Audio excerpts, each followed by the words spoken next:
You're listening to another Woodshop podcast, the okayest podcast of its type. Your hosts are Daniel Dunlap of Daniel Dunlap Woodworks, Peter Kapar of Petrie's Workshop, and Braden Boakes of Littlebug Woodworking. You can find them as well as the podcast on your favorite social media channels.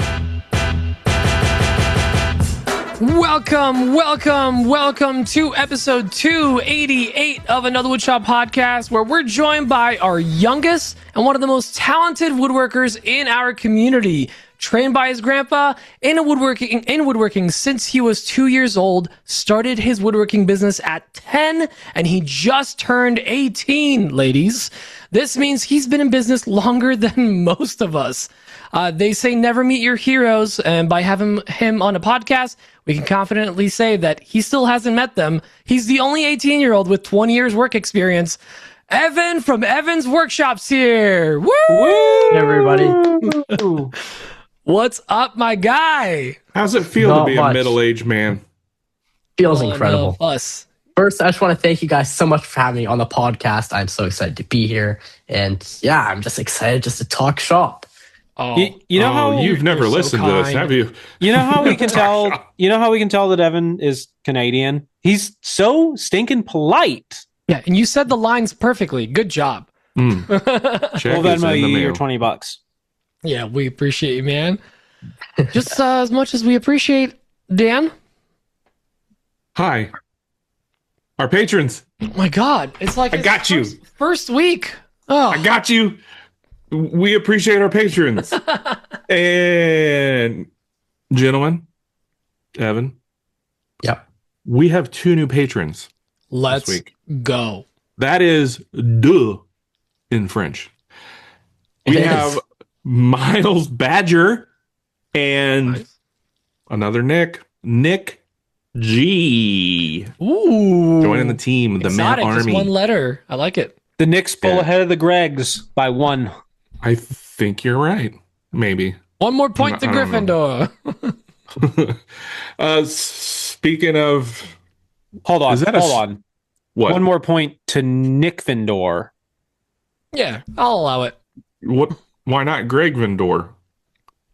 Wait, because it's it new was a Nick. It's a new Yeah. Nick. Sorry, Do the I'm math, not- Dan. I'm not keeping up with the Gregorlin? Gregorthin? Greggle Okay. Puff. Anyways, patrons. patrons, our VIP patrons.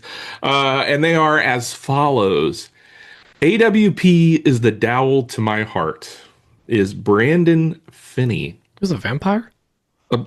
Evan, if you haven't listened to this before, and we assume you haven't because you seem hip, our patrons like to make up silly names, at least some of them, so just bear with I me. like that. Okay. I'm all ears. Don't worry. Slim side tables are out. Fat side tables are in. Is Luke Schmidt. Eric Mark Vicka at Mark Vicka Designs. Wait, what? Is Wesley Miller. Dan's Pavlovian poop shoot. It's Mike over at DM. Well, let me test that. All right, guys, thanks for joining us. We'll see y'all next week. Love you. Bye, bye, bye, bye, bye. It's too early for that. Let's see if he Don't do poops. that. Well, I will leave to poop. I won't just poop here. That's weird. Jeremy Johnstone. Back to names. Dan likes my TikToks, so we're BFFs now. Is a Greg over at Platte Valley Woodworks. Ooh. Speaking of Gregs, we have Greg at G&M Design Co. Scott Crabtree over at Crabtree Creative. Dominic, the Crafty Sloth. Sean Renshaw from Native Woodworking. Nick at NSM Woodcrafts. Please don't corrupt Evan. Is Chris over at Homefront Woodworks. We won't. Greg Bennett from Wendy Acres Works. Nick Daniel from Nick Daniel. Kiss Me, AWP. Is yet another Greg over at GMD Design Co. Maybe? Nope, I already said GMD. Greg D'Ambrosio. Jeremy Claybaugh at J Claybaugh Woodworking. Call me Circumference for when I bring it around for back shots. That was the best one yet. I hate that. I hate every second of it. I mean, circumference got me, though. That was Alex Adams at Type A Furniture. Attaboy, Alex. Oh, man. Oh man. John Herbolsheimer at Living Lath Woodworks. Nick Vreeland over at the NV Woodshop. Jared LaPuma from LL Builds Woodworking. Tyler Booth over at TYG Makes. Henry Lutens from Manfreda Wood. Sarah with Rosie's Woodshop. El Jefe is Jeff from The Maker's Way. Victor from Wim Designs. Phoning it in until I get a raise. It's not me. That's Nick Brim. Nick Brim Woodworking. Name that is super funny. Insert here is the one and only Max Reed of Redesign Company. They've updated Bill it. Burkle at WTB Woodworking. Ed Mancini at Mancini Woodworking. Chris at Chris Will Make. I always feel smarter after listening to AWP. You're welcome, Trash Panda Woodworking. I added the "you're welcome." That wasn't part of his name. Justin Bailey from Campfire Studios. I'm kidding. It's Woodwork still. It's never been Studios. I don't know where that comes from. John Grummick Grummake. That's it. That's the list. End of list. Wow, what a great good work, list. everyone. Hey, if you like the way I read names and you want to hear me read more names, you can join our AWP Army by going to our Patreon page, and you can get there real quick by going to iloveawp.com. Or if you like to do things the hard, long way, you can just go to patreon.com/Another Woodshop Podcast. It's all one word, I think. Anyways, thanks for listening. That's it. Bye. All right. I think Braden has things to say now. Maybe, perhaps. Yep. If you join our Patreon, you get entered in. You get so many perks, percolations, perktitudes. In addition to Dan reading your name, you get access to our Discord, which is great. It's a ton of fun. It never stops, even in the wee hours of the morn. It still alerts me that people need to sleep better. But that's a lot of fun. And also, Dan has committed us to a giveaway every single month of 2026. We couldn't stop him before he hit the nuclear launch code button on giveaways after 2025. Yep, he's got the football. It's a nerf. And Pete and I decided that it's too much work being the only adults around here, so we streamlined it. We made it easy. We are giving away a one-of-a-kind t-shirt every single month. New design every month.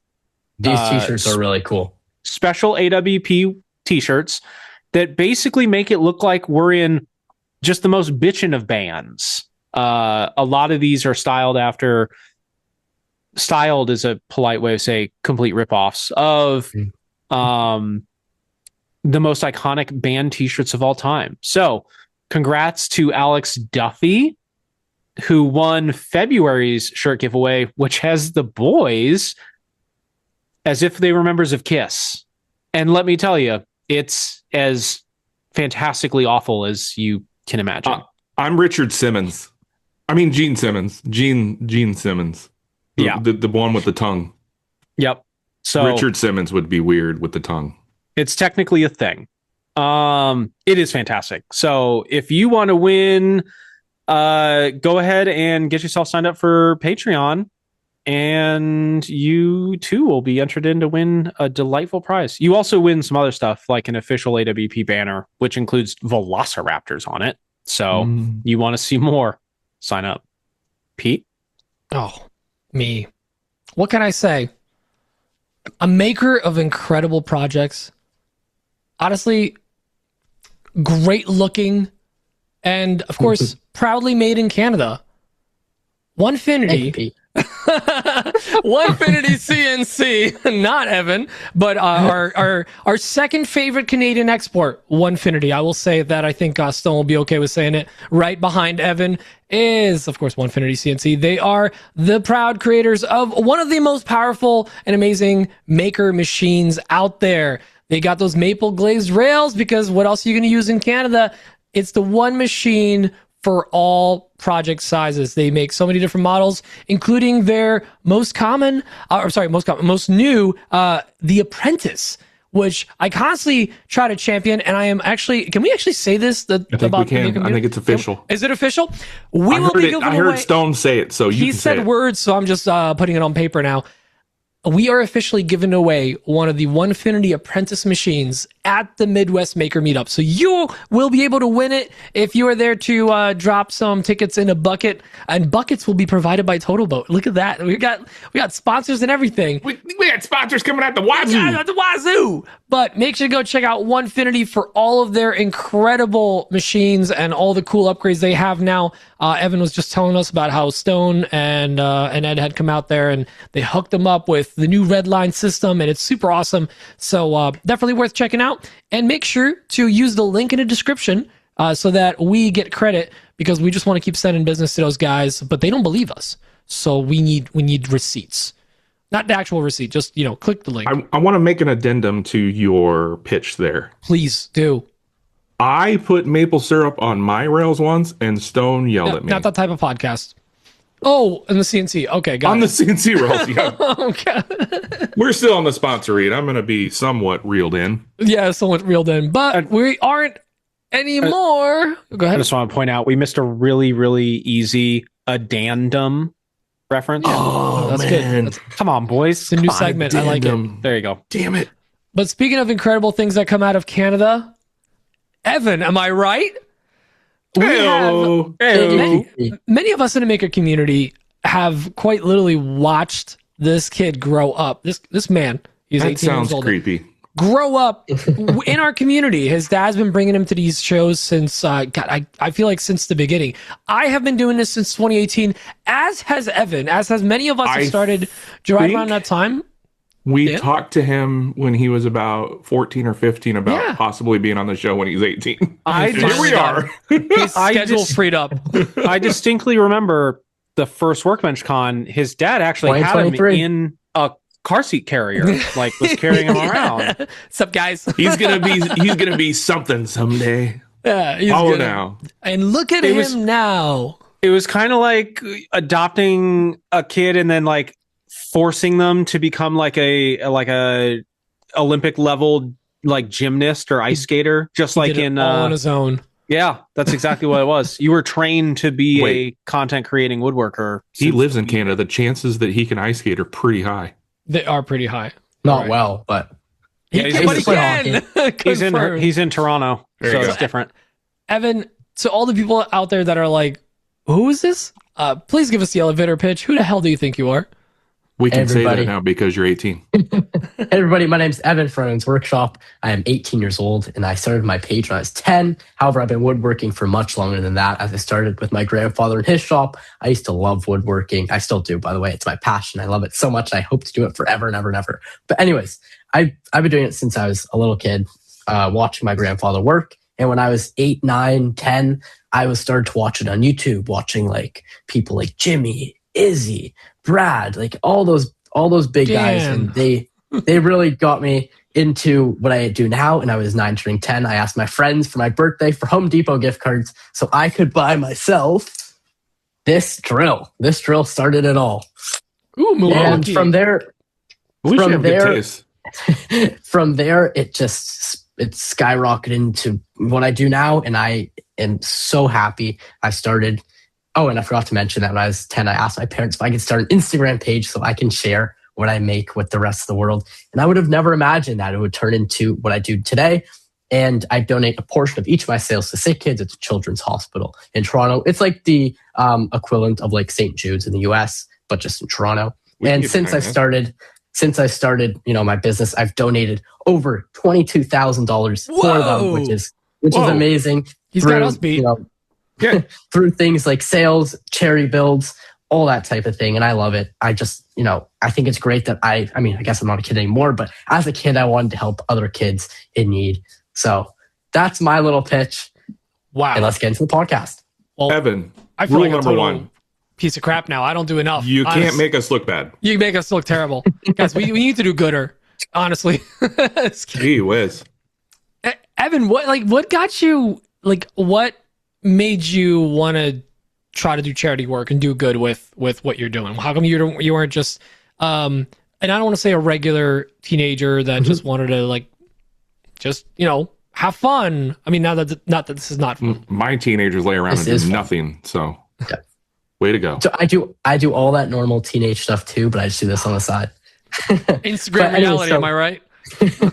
But when I started like my business, my Instagram page, I've always been taught from a very young age that it's very important to give back to people who are less fortunate. So when I was really starting this, my parents said, you should pick something to support along the way. Obviously none of us knew that it was really going to turn into what it is now. But I'm very happy that I did end up picking, a foundation and hospital that means a lot. So I picked Sick Kids, and from there, it's just been part of who I am ever since. I feel like Evan's Workshop would not be Evan's Workshop without some of the charity work that Evan's Workshop does. That's awesome. That's so cool, dude.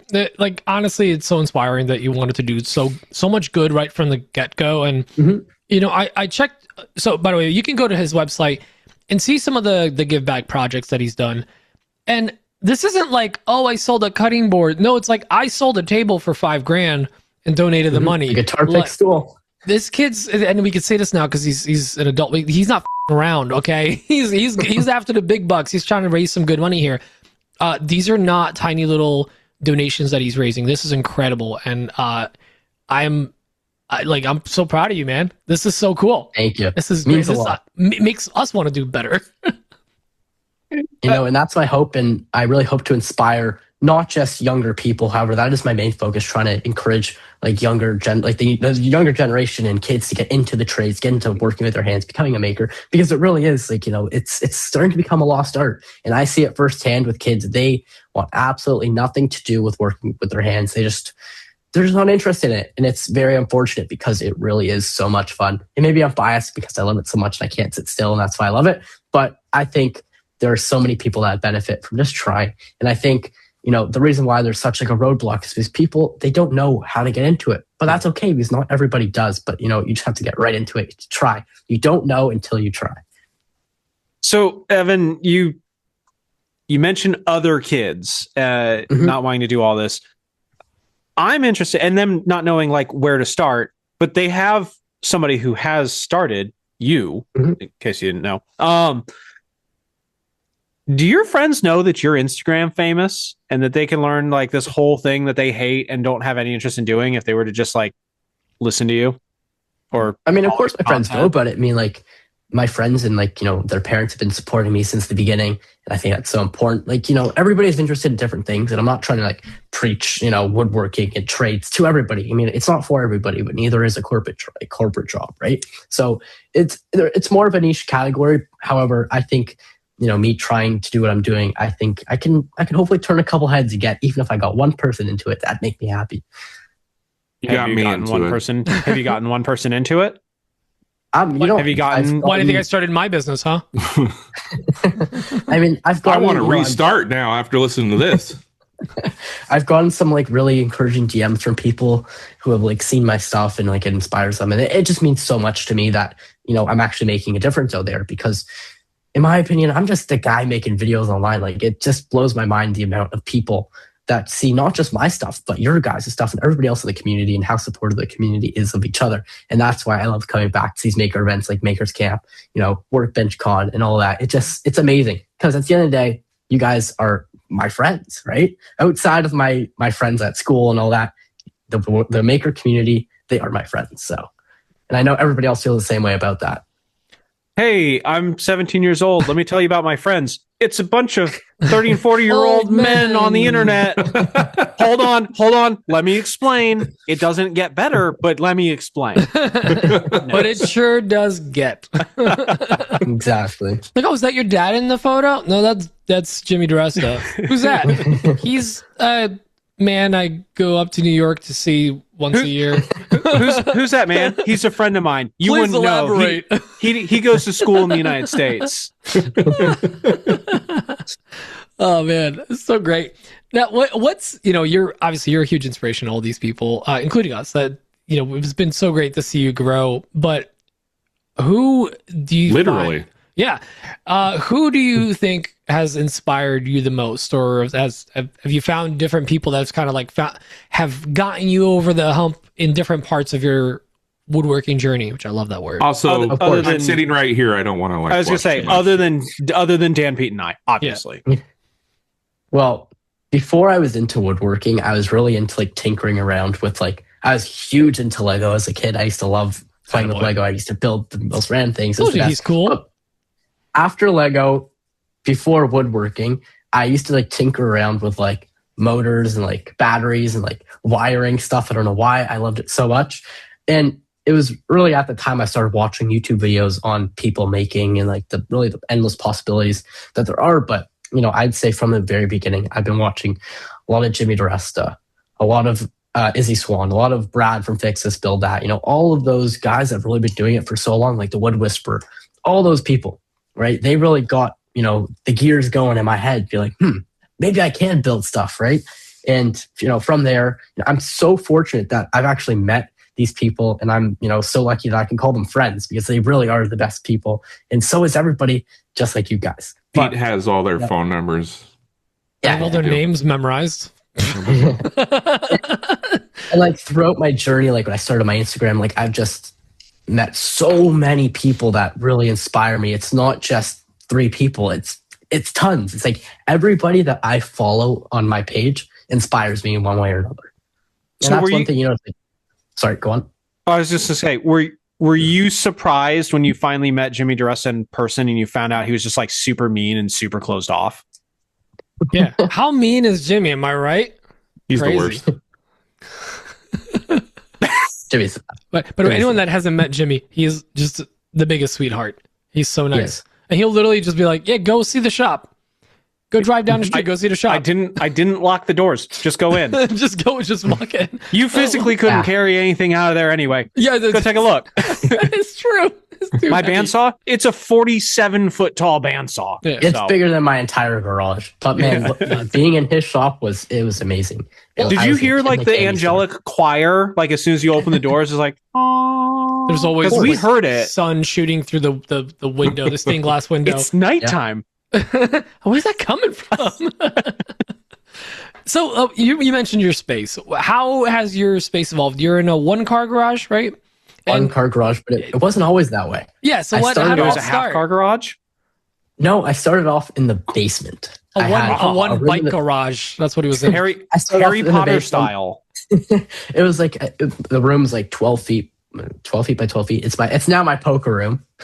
But Nice. I started in there, and I started. We can't just I- glaze by that. We'll get to you it. have a whole We'll get poker to it. room. I'd like to Yeah, discuss your gambling problem. Right. Call We'll 1-800 get to Gambler. my poker room. We'll get to my 1-800 poker bets room in a off second. here in the. So you But- started. Were you woodworking down there, or was it just like Yep. tinkering and No, stuff? I was woodworking. I had my workbenches set up, my hand tool wall. It's funny. Some of the same hand tools that are on my hand tool wall over there were on my hand tool wall back then. But His I had hand like tool singular. He had just his one tool. It's like, all right, I'm in the room. Just, it was no, but I had multi-tool. I had like a drill press. I had a vacuum. I had like my sander and all that. But it got to a point where I got a router table that I was like, I can't be doing this in the basement, right? It's just not good. So then I started in the garage, and back when I started in the garage, my mom used to park a car in the garage, right? And Rude. so everything I had, it was like, just folds up against the wall, that type of thing.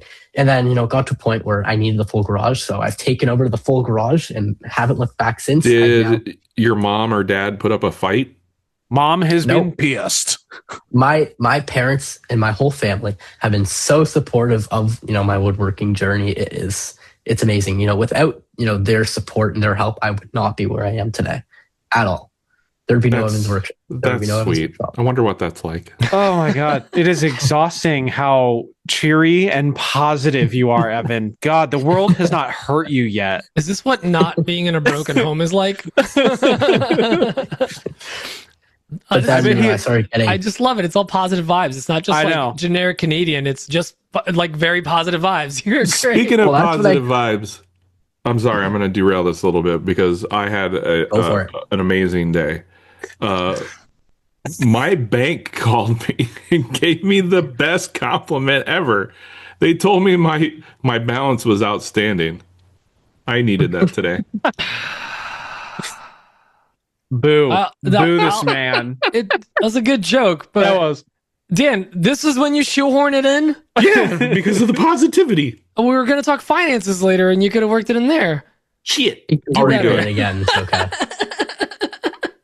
So dumb. that was a good one. Okay, That was a good I'll one. give you that. I just like this mental image that I have of Evan with his one handsaw down in the basement and his poker setup, and he gets this router table, and he's just like, "Oh man, if I've got a gambling problem and I make a mess, mom and dad are gonna be pissed. I better go to the garage." Did you make your own poker chips? Is that how that started? Well, He won him in a No. back alley game well, on the tough it streets of was Canada. a Quebec. year ago in November. I came up with the idea. So me and my friends, we like to play cards on the weekends, poker, that type of stuff. Yeah, And of course. I kind of started thinking what we how do can as I- men Yeah, with poker. I started thinking how can I incorporate my love for playing poker and cards into my woodworking. So I came up with the idea to make my blackjack table, not just any blackjack table. I came up with the idea it was like a live edge slab and then epoxy, and I casted casino items like chips, like hotel room key cards from Vegas, dice, like Brass that type of thing. knuckles. And I casted that in clear epoxy, and it's the most beautiful table I've ever made. It's fantastic. If you go to his Instagram page, it's at the top. And the base I made for it, there were 70 fluted walnut pieces. They took me forever to make, but Wow. I'm so happy with that table. I spent honestly 100 hours on that table. It took me a full month to make, and I'm so happy with it. You there's- can do all this stuff. You can play poker, you can woodwork, and you can play the flute. Boo, boo, Flute boo this, head. boo this man. Just a grown man My trying goodness. his best over here. That table is incredible. It's- Now, what It's fantastic. got you into Go check it out. epoxy work? Like, how did you make the leap to that? Because especially when you're starting out, let's be real, epoxy, especially in the beginning, it's not cheap. It's pricey. It's not cheap, and it's a big step because it's not easy to use either, Mhm. especially if it's the first time. But I kind of got into it naturally because I've been shopping for my wood at a place called Concept 13. The owner's name's Rob, and I've been going there for pretty much my entire woodworking journey. I consider Rob a good buddy of mine. He's one of my mentors, and he carries epoxy and that type of thing. And I really got into it from there. And I started experimenting with making the epoxy, river boards and that type of thing. And one thing led to another, and now I just use it on a lot of things. But it's great. It adds a lot of character, a lot of detail, a lot of things that you can't do. pretty with much just how my woodworking. life goes. One thing led to another. Yeah, I mean that's mine too. Also, you had made that table when I think there was a kind of a sudden death of all the epoxy resin pours. Mhm. People kind of really all started being like, there's another one. And then you made your table and it revitalized the movement a little bit because it was something different. It wasn't just another Well- great 2 slabs in a river. Okay. So I think you made a good move with kind of taking a different approach. Plus, I think you use something that is unique to you, to your advantage for this, which is, and I don't know if it was on purpose, but you're an underage kid making a gambling setup, which is like, wait, he did what? Let me. So it's that extra nanosecond, which is a metric, that you pause before you swipe, and I feel like it probably helped you with your content game too, which is really good. So now, Well, with that, I kind of wonder, do you use your were you trying to use your age or your unique position in a woodworking space to try to grow the channel? Were you applying that to your strengths? Well, I mean, I think that kind of just happens naturally because I'm a kid. I mean, I'm not really. I guess technically You're not a I'm kid using it to my anymore. advantage, but I guess if you're just a kid posting about this type of stuff on Instagram, you will get attention. I guess not that I'm trying to. I think it just happened. I think everything happens for a reason, and I guess that's one of them. That's fair. Fair. People are gonna latch onto that regardless. So I think it was still, listen, there's not a lot of. Here's the thing: there's not a lot of younger people doing this. There really isn't. I Unfortunately, feel like there is more than there was when, I feel like a lot of us got into it.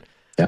But you know, it's nice to see it slowly growing. And like you said, young kids need to get into the trades. The trades aren't going away with AI. You know, people say, "Oh, it's taking our The job." one thing that's future proof. Exactly. I mean, it could AI can definitely make it look like an army of men poured one singular pour into a living room floor. You know, like all these AI videos out there, but I get so many of those sent to me. I saw AI make a coffee table and put grandma in it. I saw that. Epoxy. What? And We talked about it once. yeah, that was May have blocked it out of my memory. that was I wonder awful. why. I also got like one of those like crime drama TV show. Apparently there's an episode where like a serial killer was casting his victims in epoxy, and I was like, I wonder what Wait a brand minute. he uses. Sponsored? Should I send him an affiliate link? Yeah. Because it was talking about like, hey, you've got to take all the humidity out of the air so that it dries crystal clear. I'm like, there's a lot of technical data here. Somebody has done some research. This guy. Serial killers. Who would have thought? So back to the content game. I'm going to point out here. Your poker table was also your 1,000th post on Instagram. Mm-hmm. Ooh. Settle Oh, down, bud. There's no question, forgot but to just mention. settle down. I forgot to mention the poker table. I was only talking about the blackjack table. But then last year, Oh, that's right. roughly a year ago today, because me and my buddies, we also play poker too. And I love poker. It's one of my favorite games by far. And, you know, we were playing at the blackjack table, but it's not really the same experience. So, you know, I was like, no, might as well make a poker table. I mean, originally my parents weren't on board because they're like, another table? But then This kid has a gambling problem. nah, not a gambling problem, but He's got it all figured out. then It's a good thing. Yeah. Not really a problem, Mom. It's an investment. When you know you're going to win, it's an investment. well, the house always wins, right? Well, if it's his house. Yeah. That's true. That makes sense. But I had the idea to make a poker table with like LED lights, custom felt, and you know, it was a really cool project. I got some awesome cast iron legs sent to me. And that table, it's just awesome. Me and my buddies play on it. Honestly, like once a week on the weekends, and we just have the best time. That's awesome. We love it. Yeah, it's you know, The rest of one the day it's time, gonna be a great it's- memory. The rest of the time, it's just fine. So I feel like It's this is always one of great. your like favorite projects, but aside from these, what do you have another project that like you just love that you've done in the past?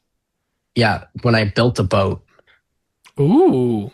The total, that was A the boat entire or boat, canoe? like a boat, like Ooh. a a boat. dinghy. It was a 6-foot cocktail boat, and you could kind of see right over there. There's the trolling motor. See, right over there. Oh yeah. Are you trolling us? Yeah. No, I'm not. So a couple years ago, it was when I was 13, 14, because it built took me a while, but I watched Jason Hibbs' video when he made a boat. If you guys remember that. Yeah. And I didn't even finish watching the YouTube video. I was so inspired. So I Never heard of this guy. I'm Where's pretty. the boat now? It's somewhere up At north. the bottom of a In the river. rain Somewhere up No. north. Did it sink? It didn't sink. It was in a marina. The marina took it out of the water at the end of the season, and I got the motor back, and the boat's still there, but like I don't really have a use for it. However, It one was- day I would love to make another boat. It was It by was- far my favorite project I've ever done. I learned so much. It was just Is there anything you'd do differently? Like, would you do something completely off the rails, or would you do it the same way? Or He'd probably pretty- add a cannon so it doesn't get taken over by Canadian pirates like it did. well, I wouldn't change anything like dramatically. I would change the way I make it, the way I built it. A couple like smaller. I make it bigger, a little bit more course. robust. But man, it was my favorite project by far. And one day I would love to make another boat. It's just so time consuming, and time Yeah. is the one thing And I don't have space. that much of. Right. Yeah, let it's me too. tell you a little secret, Evan. The older you Yeah. get, the less time you have left. I don't know what you guys are talking about. He's young. He's going to live forever. Yeah. I hope so. Yeah. I Yeah. don't think you will. At the rate that we've got technology and with his investment into social media as an influencer, like, sure, forever, unreasonable, but 250, 300, easy. It might. Yeah. Easy. You want to play some chips on poker about that or something? Gamble? Gambling. So, so you're building all this stuff. You're catching the eye of brands, like you're working with brands, which is kind of like kind of the influencer thing to do is brands.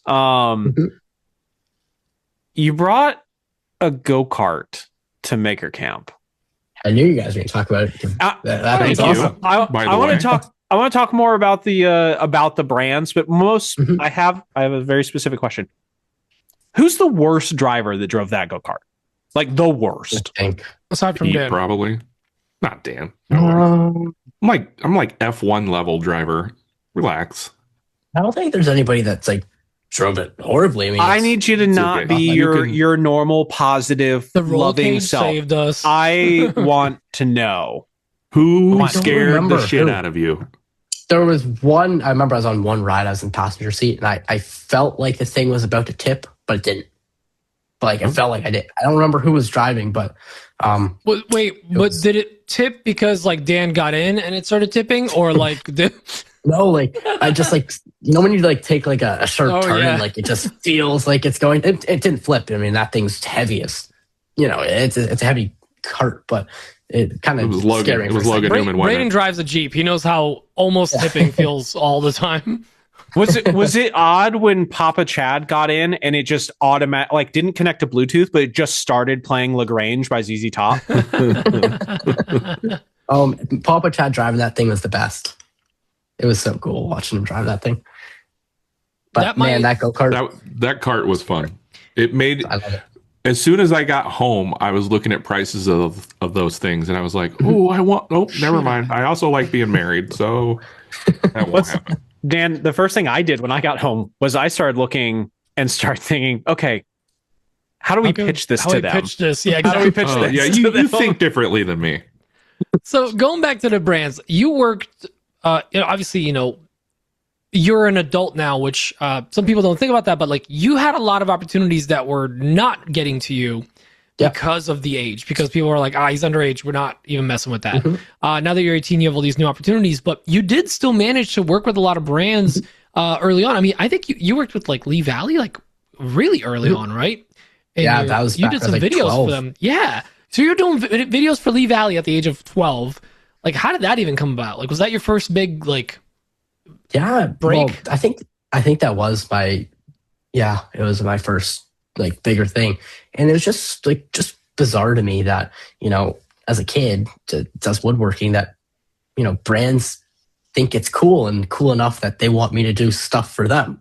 I think that's just the coolest thing, and like I'm so fortunate for like all the companies that I've worked with, because like they've also really helped me get to the point where I am today. And yeah, I mean, it really does take a village to like run a social media account. It's not that easy. Social media, people glamorize it, but it's hard. It's a grind. It's a lot of work. Can you imagine a brand though looking at Evan coming up as an opportunity in like the tool maker community and just being like, okay, we've got a kid, so we've got a fresh perspective, but he still targets a hobby in the like 35 to 55 male demographic where there's just like discretionary incomes. Oh my God. And then they just hear the printing cash falling down from above. Like I said, he's got a lot of opportunities now that he's of age. He can approach anyone and they'll be on board, especially because you're established. I mean, and that's the crazy thing is like, even though I'm 18, I already have 8 years of experience doing social media, doing woodworking, building stuff. And I think that's the biggest thing in today's world, just experience. I mean, it's so important. And regardless of what job, anything you do, experience is so important. Like Pete said in your intro, you already have more experience than a whole lot of people that we actually know. So. I was going to say, you may be the only person, one of the few people on earth that actually can apply for an entry-level position with 10 years of previous experience. Yep. It blows my mind. Man, corporate world is going to love you, Evan. I mean, I don't think I'm ever going to make it to the corporate world. I mean, one day, good on you. After university, I want to continue doing this full time. I mean, it's definitely going to be centered around woodworking, but I was saying be branching out to the social media to I'm trying to build like my other channels like YouTube, because YouTube's definitely going to play a big role in that. But, it's hard, but it's something that I want to do. It's something I'm passionate about. And, if I already know I want to do it, then might as well Absolutely. give it a shot. Absolutely. I'm still young. I have time on my side, and like if things don't go to plan, that's there's Now still you're time just- to figure it out. But Now you're just making me feel bad. So I've how got time was on my side. Okay, kick me when I'm down. Thank you. how was that first experience when you did get reached out to by a brand? I mean, young kid, hey, mom and dad, I just got the weirdest DM. Like, how did that go? it's crazy. I mean, I don't really know how to describe. I don't really know how to describe it, but like as a kid, I feel like when I was younger, like I feel like feeling and reaction was just amplified so much more because like you don't really fully understand what it is, but somebody wants to give you a free tool. Like that's amazing. And did you think it was real? Did it take you a little bit for it to sink in? I mean, I've always been pretty gullible, so I didn't really. Oh no! I never Making a note now. Okay, all right. But I never really thought it was fake. I mean, look, I get spam emails. I mean, so do you guys. I mean, you guys know how it is, especially with like the ones that email. Oh, can I audit your website? Or I get those like 3 times a day. I professionally blah blah blah. Those SEO, are blah, blah, definitely blah. not spam, but I test them out with Dan's email first. Yeah. Like that type of thing. But it's just amazing, and I'm just blown away by what I've been able to do so far. And this is only the beginning. I still have another 50 years ahead of me, hopefully. God, he just keeps rubbing it in. I know, right? Wow. I got 20, maybe. We have like That's we being have, like very breathing, generous. but of Much the longer. work, definitely not that much. So, is there a company you would just absolutely love to work with? Like, do you have like a wish list now that you're going to be reaching out to? I mean, I don't really have like a list. I mean, it really just depends. Like if I have a project in mind or I have something cool coming up, then like, I'll really think, oh, like who would, potentially want to partner on something like this? Like I have a perfect example and I'm happy to get into it right now. But, I mentioning earlier that like I do these things like charity builds where like I'll make a project and like sell it off or raffle it off and like everything goes to sick kids and like that type of thing. And an idea that I've had recently, outside of woodworking, I love watches. There's something about like a nice watch. I just love it. Right. And one day What's I it- want Ones to with have, the like, calculator. Yeah, Those are what's it dope. like being an 18-year-old with that's like the soul of apparently like a Hobbies of a 50-year-old? a 50-year-old James Like Bond? gambling, cigars, whiskey. do you I was like just thinking, watches and when does he woodworking. tell us about the cigars? do you like your sody paps shaken not stirred? Yeah, watch. I can't wait for the humidor video. I think he already built has one of one. those. Oh, Yeah, I yeah, of already course he built built a humidor. Just an It was, old it soul. was I already really did that. cool. It was a humidor. It was made out of wenge, and the inside was lined with Spanish cedar because the inside has to be lined with Spanish cedar. Everybody Yeah. knows that. Yeah. Moisture retention. But Yeah. it was a really cool build, and it's a really cool box. Not for me, obviously, but Obviously. it was a great When you were a box. kid, Oh, did you also play hoop and stick? Because that's what I'm hearing here. no, I played like normal sports, like Oh no, there's basketball and hockey. there's a photo of 6-year-old Evan driving a Model T. Bobcat. yeah, Oh, Yeah. that. it's a good one. Oh, there's Yeah. him. Oh, so yeah, it's- there's him meeting with Mr. Ford himself. I will honestly say, if anyone is like, really like, I'm just, my head's too big today. I need to really feel bad about myself. You just go to Evan's page and just scroll down like 3 or 4 scrolls. Cause you tend to, you do some old reposts in there, which Yeah. I love. Cause you get kind of the throwbacks and you see baby Evan with like Alex Snodgrass and like other like big woodworkers with like a Lee Valley post. And you're like, oh, this kid's been killing it longer than I've been in the game.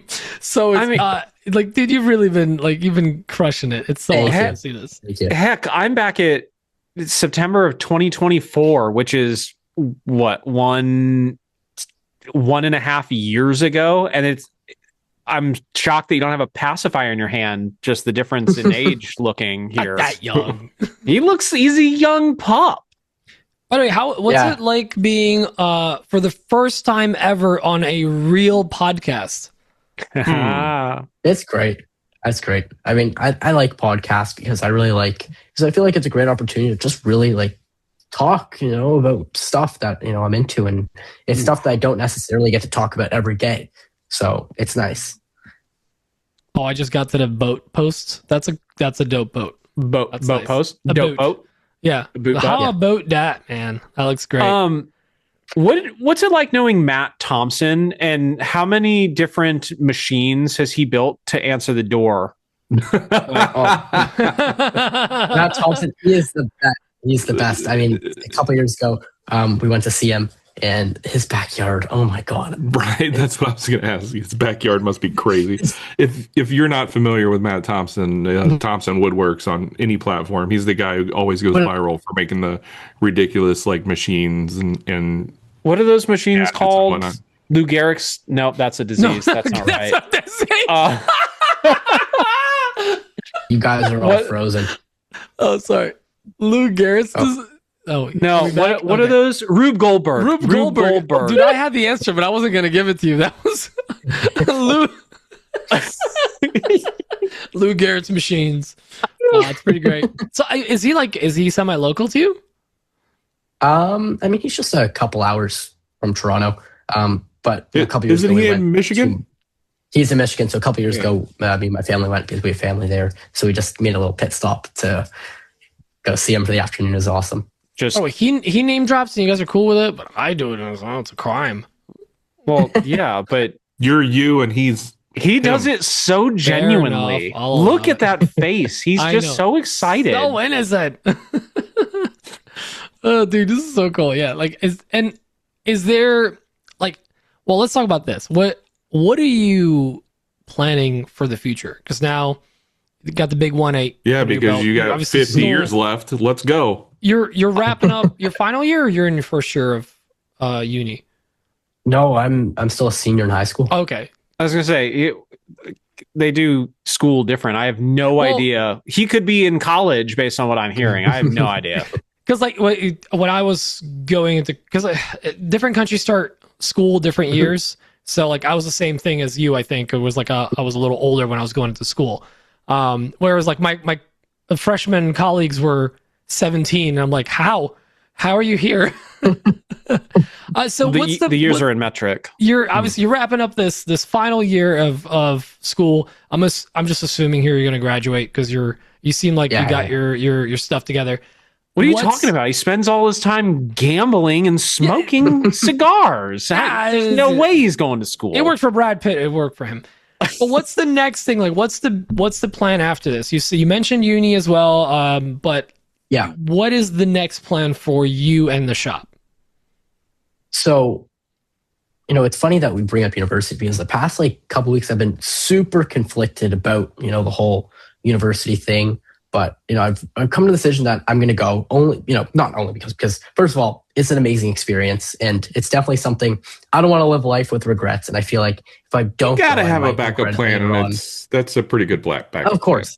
Going to university, there's absolutely nothing wrong with getting a degree.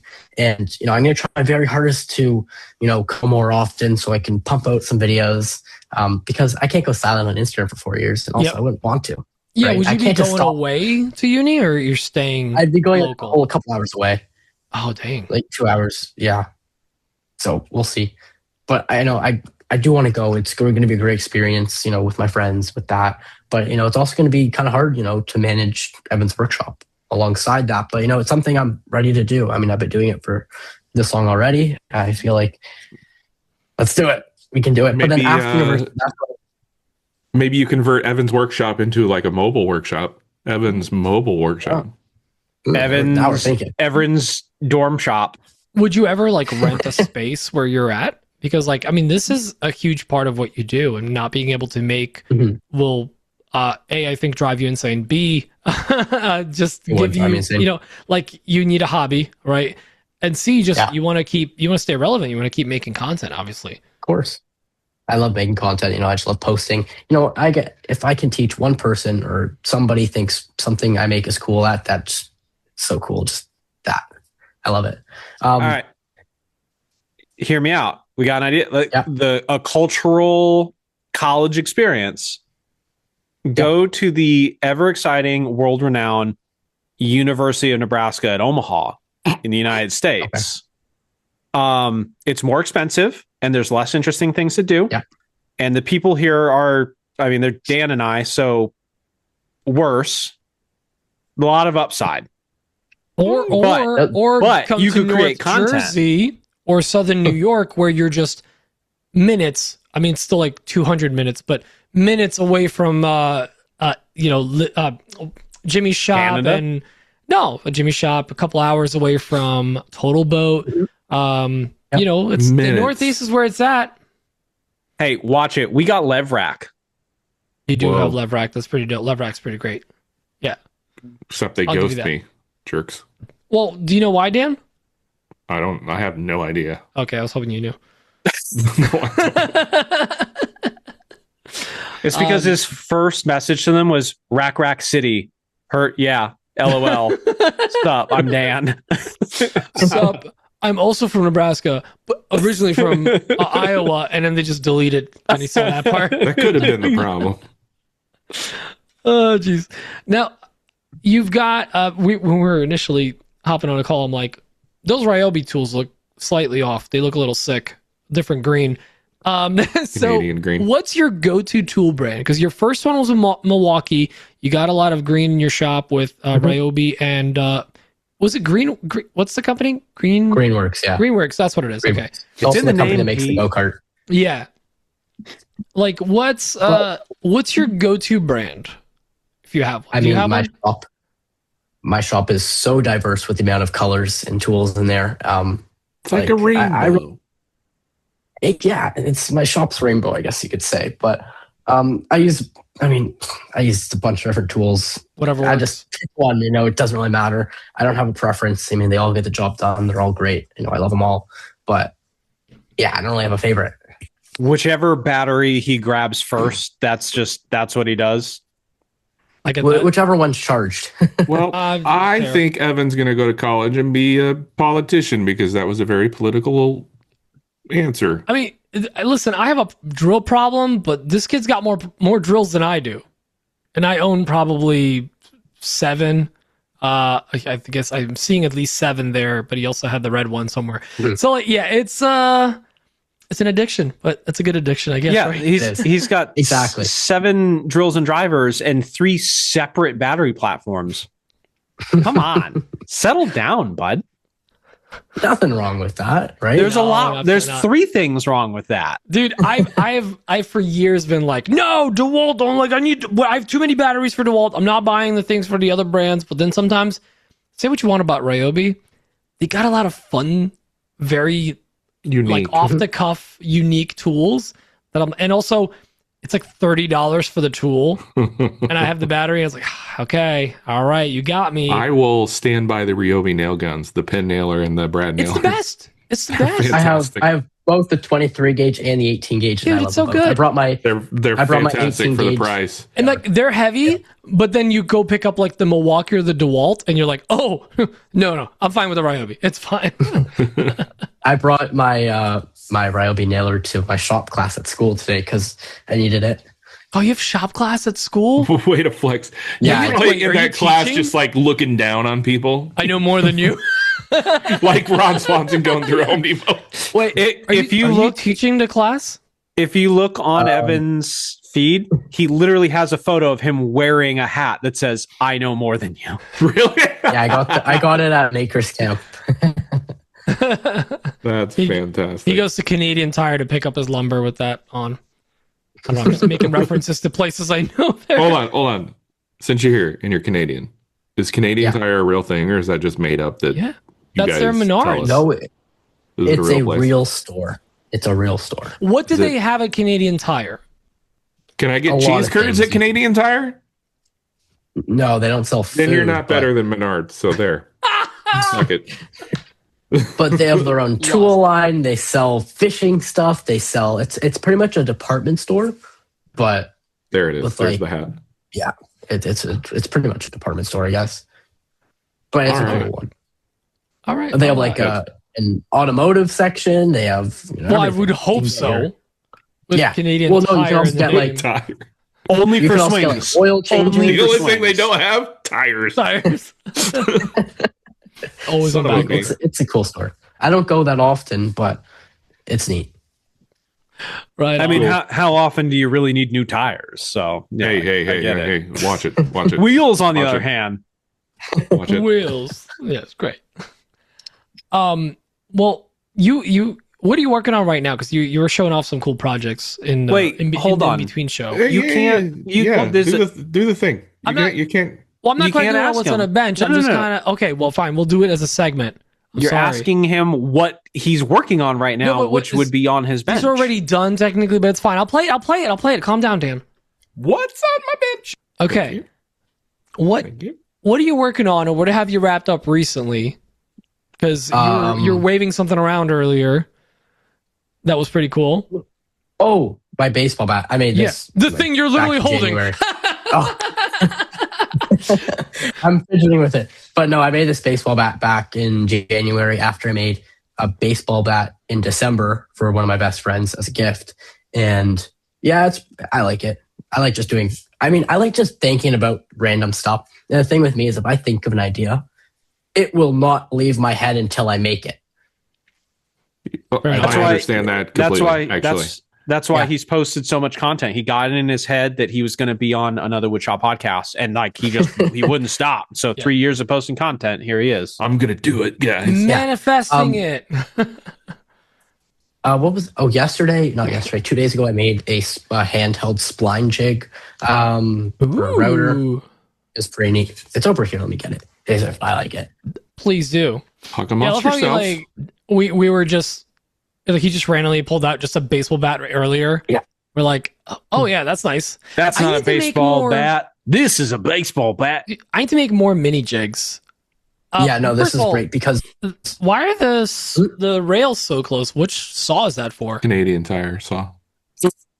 where's my router? Oh, it's a slot for the router. I thought it was for a very small table saw. Yeah, like a you sled. thought it was- It's like- well, because like the You guys do Festool- stuff differently in Canada. What the heck? It's for the Festool pizza track saw. No, but you remember the Festool table saw that Keith had in his shop? Yeah. That, like it literally lives on the wing of his on table his saw. He uses- keychain. and it's got very narrow rails on that thing. So I thought maybe he's got one of those. No, but typically I do my splines on my router table. But I was thinking about an idea for this jig, and I made like it it. happen. And I actually like using this better than the router table one. But Speaking of other than that, thinking of projects, do you have a project that like a dream project that you want to do that you haven't got to yet, but it's still living in your head rent free, and that you haven't had time to do or something like that? If it's a roulette table, we're calling somebody. it's not a roulette Thinking table, about I making my promise. own slot machine. now Funny that enough, AI is a thing. I have a slot machine in the basement actually. Oh, okay. Of course. Yeah. Okay, There we go. 1-800 It's not like for real money. You just put like tokens Oh, in. no. It's really cool. Oh, Like, yeah, sure. My, So my like best in the- friend's dad gave yeah. it to So me. like in Japanese casinos, because you can't gamble, so it's all for prizes, and then you trade them in, and then you did it the actually Canadian is Yakuza. a Japanese slot machine. Wait. If I can get ramen from your Wait. slot machine, Hang on. Is this a pachinko machine? It is. It is a pachinko machine. I was like, is that an seriously anime said cartoon? No, I'll tell you when you're older. That's kind of cool that you got a pachinko machine in the basement. And it's like what's the movie called? It's like a movie themed one. Shanghai It is- Casino Nights- Royale. Rush Fast Hour and 4. Furious Tokyo Drift. Rush Hour. Oh, I don't know why I'm blanking. I don't know why- I don't Smoking know the why I'm Bandit. blanking. Speed. No. Shrek. No, it's always Shrek. Sleepless in Seattle. I'm blanking for some You know, it's, reason. I don't know. it's so much worse when we just call out names. 'cause of the- Dances Sorry. with Wolves. I forget. But While that's you're thinking of the okay. movie, what's the next project? What are you working on? Because you're, Okay. I don't know about you, but you've got what, 3 months about before school's over, which to Yeah. me is like one project. A boot. That's Nah, I one, can get that's a one couple done bottle in that opener time. for me. That's one bottle opener or 1/4 of a Nick Brim table. So I was saying earlier that I had a really cool idea. I totally lost my train of thought when I was saying this. So I like watches, right? Mhm. And my idea Yes. was to make like a limited run, like 5 watches. So I order like the parts, everything, and the dials. I have this wood called old growth redwood lace burl. It's this extinct That's a lot of species. words. Bless you. It is, but it's beautiful wood. And a couple of years when I was actually many years ago, I was probably 11 or 12. I visited my friend Matt from Up Earth Furniture, and he only deals with this wood. And he gave me like this little offcut, and I've had it for all these years. I didn't know what to do with it, and I thought of this idea, and I've been thinking about it for a while. I want to make it work, so make like 5 watches. I order the parts, order the movements, everything. The dials would be, that wood. And I need a fiber laser because I want to engrave on the back of each watch case my logo, limited edition, 1 of 5, 2 of 5, so on and so forth. And then each watch, I'm going to make a kick-ass box, like epoxy river box, open it up, like the most beautiful presentation for the watch, and then sell like 5 of them. But that's why I need a fiber laser. So, Braden, actually, no, Patrick would be a good person to While ask. you're thinking of this, Can you do a UV laser to engrave? Because you can do metal not just with. I know you can't do it with a CO2. Do the UV lasers do it? they only It's laser stainless UV. steel. Yeah, I Still. think. Yeah. Yes. Got it. Because I've seen UV lasers. Most of what I've seen UV lasers being used for right now is marking on like PLA and PETG. Okay, I thought I had seen some of these. Like, I guess maybe they're those UV fiber laser combos. They're like, Yeah, they're yeah. a bunch of combo ones, Yeah, yeah. and then the Okay. Maple ones do the different colors. What did you call me? That's cool. Yeah, you heard me. Mopaccino. So yeah, I need a fiber laser for this project. So I'm trying to. Well, dude, I've reached out to a couple companies, but nothing yet. So talk to X Tool. Talk to Thunder. Definitely talk to Thunder. I think Thunder is really. They love the maker community, and I think you would do good. With Thunder's pretty dope. Not biased at all. Use I mean, use after code the show. GDWW. after the show, somebody can like give me an email address. Much appreciated. Possibly could make that happen. Thunder actually responds to their messages quite They do. well They too. So just quite feel free to just quickly. tag them. And again, so one thing that we didn't really talk about is one of the bigger, at least content creation challenges you kind of run into or living where you are is you're in Canada, and there's some brands in the US that just will not work with people in other countries, even in Canada, which I've run into with some other makers that we've had on a podcast that are from That's Canada. because those people are anti-candidates. Yeah. Well, and now with our that we got some tariffs and other things going on, so there's stuff not shipping internationally as well. And there's always like weird rules too, obviously with taxes and all that stuff. Have you run into anything like that yet where a company shut you down? No, I actually have not. Well, that's good. Hopefully you don't. He's so far he's been able to launder all of his deals through Canadian Tire. Yeah. Or you never know. He might be one of those people that has like a PO box just over the border in the US, and he just You can reach it. You can reach it if you stretch. Yeah, exactly. I actually don't have one of those, but I think Braden, you should come to Canada and visit Canadian Tire. I think it'd be very fitting. Ooh. Thanks for the invite. Dan could come too, I guess. I've got to come with I got to come with my seeing eye, Dan. Braden, did you hear that? We just got an invite to Canada. No, I heard thunder. Sorry. Oh, Like actual thunder. Braden and I live in the same city. I haven't turned on the laser, Yeah, so there's no way you heard thunder.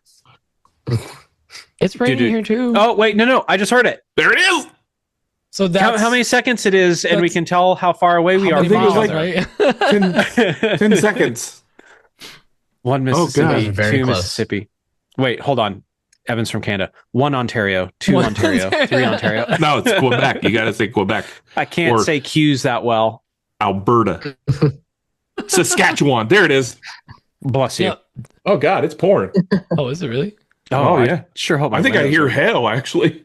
Oh no, not the truck. I sure hope my windows are closed. Isn't it like don't you count off in Roberta Bondar's? One Roberta Bondar. Two, she's a Canadian astronaut. Holy shit. Yeah. Dan's like stressed out about it. Well, and then so what's the next project that you're working on right now that's lined up? I'm trying to think. I mean, I have some cool stuff planned, like some sponsored stuff, which is going to be coming, which I'm very excited about with some bigger brands, and I'm really excited to get to those. But can't really say much. You want a other name than that. drop? Ah, Come on. I can't. Just hey, give us a hint. such a tease. What color? It's a wait and see. You wouldn't know. She lives in a different country. She lives in Canada. She goes to school in Canada. But I do have some other projects lined up that I do want to do. Like I really want to make myself a new like hand tool wall, hand tool cabinet, because the wall over there I've had for years, and I have so many more tools. Like I have more planes, I have more saws, I have more chisels. I like Izzy Swan. I got the Swan. You tool got group the tools, Bungaroo. Oh, I'm jealous. They're awesome. They are the best, and I want to incorporate all that into one like beautiful hand tool cabinet with like dovetail joinery, everything. So I really want to get to that. Tools. They're awesome. They're great. I'm just gonna point out Swan tools with dovetail joints. It's a lot of bird references. But that's On one thing the I really gooseneck of a mongoose bicycle. Whole thing shaped like a pigeon. They are really cool tools, though. He did a good job getting this design. I also recently got the Temple tools, the Japanese chisels, and they're really cool. Oh, you got the chisels. The too. saws are very nice. Thank you, Temple the saws Tool. are really cool. One of these days I'll post a reel. Thank you. Thank you. Dan, It's so something good content. Don't look back that far in my DMs, Braden. Don't do it. You'll just Dan. be sad. we got a fiber laser now. Oh, we do. We could steal like an idea from Dave Meow and put like a design on it. Meow. Yeah. And double up our content requirements or our content. Double dip. I like that. All Dip, right, dip. I'm bringing my Potato Temple chip. Tool saws over to your place on Saturday or whatever, whenever. There we go. Whenever. Buddy. Yeah. Oh. Okay. Well, Dan threw me off because now I'm mentally planning out how much content I've got to create this weekend. I want to do Daniel Dunlap Got logos like your Louis work planned out. Vuitton. Up and down, up and down, up and down. All right, should we maybe jump into some Probably. questions and some other ones let's that get some probably come up with that? questions. Some question. Questions. Yeah, let's play the jingle. Ask and wait, don't be coy. Time for the questions with the AWP boys. Ooh. Evan, I apologize for that. We used to have a better one. Nope, but this these is the guys one. like that one. So I'm going to be honest. It's a good one. I just can't come to terms with the fact that you think the other one was better. I know it was you, but Yeah. that jingle literally puts a smile on my face every time I hear it. Every time. it's Every okay to be single wrong. You're wrong. All right, so here's the question from Mitch to Evan. Question for the only adult on this call. Evan, I have a question about polishing your epoxy poker table. What were your steps to get it so clear and glossy, while not Ellie still maintaining a normal finish on the wood? I make 3D carved lake cribbage boards, and when I polish, I'm unable to get the super mirror finish. I tried wet sanding, but I think the 3M extract sander is underpowered. I sanded up to 10,000. I bought a buffing tool off Amazon, and am using 2 of the last step finishing compounds. But when I use it, I get swirls. At this point, I've resorted to just sanding up to 350 grit and then spraying 2 coats of water-based poly to fill in the scratches. Congrats on the big 1-8, and don't let these 3 gross old men corrupt you. Mitch Heil, Horn Dog Maps. 2 gross old men and a partridge in a pear tree. And a Dan tree. Well, I have the answer to your question, Mitch. And so for that blackjack table, so it all starts with good epoxy. So I used the Total Boat Thick Set Fathom, and Ooh, I poured. pitch. I love that. So good. Like a pro over here. It all starts with a good epoxy, Mitch.